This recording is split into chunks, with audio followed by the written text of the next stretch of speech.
चंद्रशेखर आजाद ने सरकार के बुलडोजर के सामने अड़ाया सीना। दलितों के घर बचाने के लिए लगाई जान की बाजी, होगा घमासान। चंद्रशेखर आजाद को देखते ही पीछे हटा बुलडोजर, अब सकते में सरकार। सहारनपुर में अमीरों की पार्किंग बचाने के लिए गरीबों के आशियाने उड़ाए जा रहे हैं और कोर्ट के आदेश के बाद भी सरकारी बुलडोजर दलितों के घरों पर कहर बरपाने को तैयार हैं, जिनके आगे चंद्रशेखर आजाद सीना तान कर खड़े हो गए और बोले कि अगर अब एक भी दलित के घर पर गैर कानूनी बुलडोजर चला तो सारे ताने बाने उधेड़ कर बुन दिए जाएंगे। पहले तस्वीरें देखिए और स्थिति समझिए। दरअसल सहारनपुर के आईटीसी रोड पर एक तरफ दलित बसे हैं और दूसरी तरफ अमीर। वहां के दलितों का आरोप है कि रोड चौड़ा करने के लिए हमारी तरफ की जमीन ज्यादा ले ली गई और उधर के घरों को बचाने के लिए इधर रोड खसकाने की साजिश होने लगी और कोर्ट के स्टे के बाद भी बुलडोजर चला दिया गया। जैसे ही ये खबर चंद्रशेखर आजाद को लगी, वो तुरंत सहारनपुर पहुंच गए और खुद जाकर दलितों के घरों को देखा। वहाँ के स्थानीय लोगों ने उनसे सारी हकीकत बताई।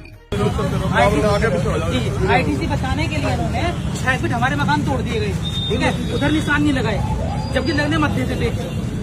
ये हाँ लगाए 10 सर, ये 20 फीट है और वो 35 है। वो 35 पूरी करने के लिए इन्होंने यहाँ से निशान उधर लगा दिए और यहाँ से घर कर दिया हमारा तोड़ने के लिए। ये सुनकर चंद्रशेखर आजाद को गुस्सा आ गया और जब सुना कि अभी बुलडोजर उन्हें देखकर भागा है तो वो आग बबूला हो गए और ठेकेदार के आदमी को पकड़ लिया। उसके बारे में सुनकर चंद्रशेखर आजाद को और भी ज्यादा गुस्सा आ गया, क्योंकि लोगों का आरोप है कि वो गाली दे रहा था और कह रहा था कि कौन चंद्रशेखर आजाद। इसके बाद चंद्रशेखर आजाद ने उससे कहा कि अपने ठेकेदार को तुरंत यहाँ बुलाओ, लेकिन वो आनाकानी करने लगा तो उन्होंने कायदे से समझा दिया।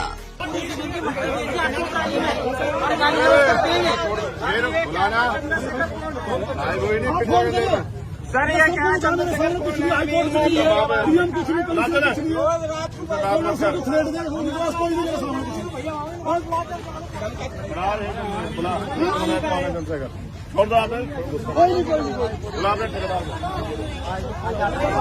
इसके बाद चंद्रशेखर आजाद ने कमिश्नर को फोन लगा दिया और बोले कि डीएम और एसडीएम को तुरंत यहाँ भेजो ताकि हमें वो बताए कि किसके ऑर्डर पर यहाँ बुलडोजर चल रहा है।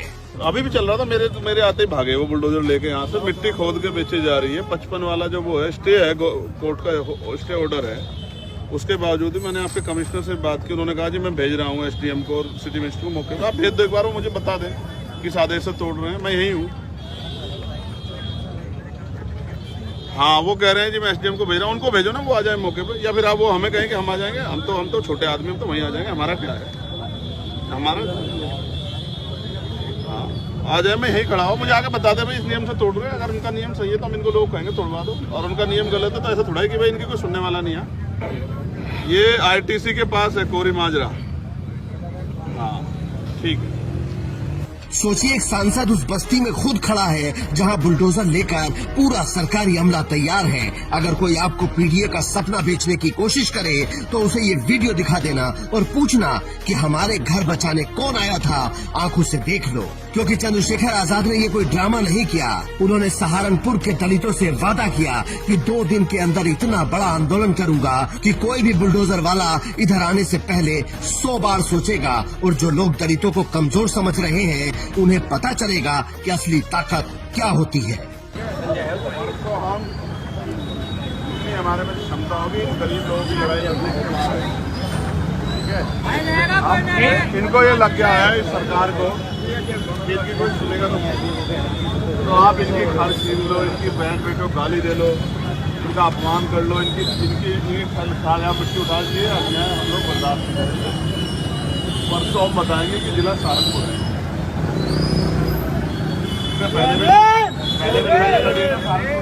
बताएंगे सरकार को, इन अधिकारियों को जो जुल्म कर रहे हैं। हमारे लोग जमीन, मैं कह रहा हूँ आज कह रहा हूँ तोड़ो, उसको तोड़ो जिसने 15 फीट जमीन दबा रखी। इनकी तो जबरदस्ती छीन रहे, जिन्होंने दबा रखी हो 15 फीट तोड़ो, तब मानूंगा आपको बलवान। जब से चंद्रशेखर आजाद ने आंदोलन का ऐलान किया है तब से सारे अधिकारियों में हड़कंप मच गया है और सरकारी अमला परेशान है, क्योंकि एक तरफ दलितों की बस्ती और दूसरी तरफ बुलडोजर। इन दोनों के बीच में चंद्रशेखर आजाद का सीना जो 56 इंच का हो या ना हो, लेकिन बुलडोजर रोकने के लिए काफी है। इसीलिए अब सहारनपुर के गरीबों में उम्मीद जगी है कि जो घर उन्होंने बरसों की मेहनत और कमाई से बनाया है वो शायद बच जाएगा, क्योंकि उनकी सुनने वाला कोई नहीं था। लेकिन अब चंद्रशेखर आजाद अब तरीका से आ गए हैं और फुल एक्टिव मोड में हैं। अगर आपको लगता है कि इन गरीब दलितों का घर नहीं टूटना चाहिए तो कमेंट करके स्टोरी को शेयर जरूर करें ताकि अधिकारियों को पता चले कि सामने कितनी बड़ी ताकत है। Bureau report, Indian news.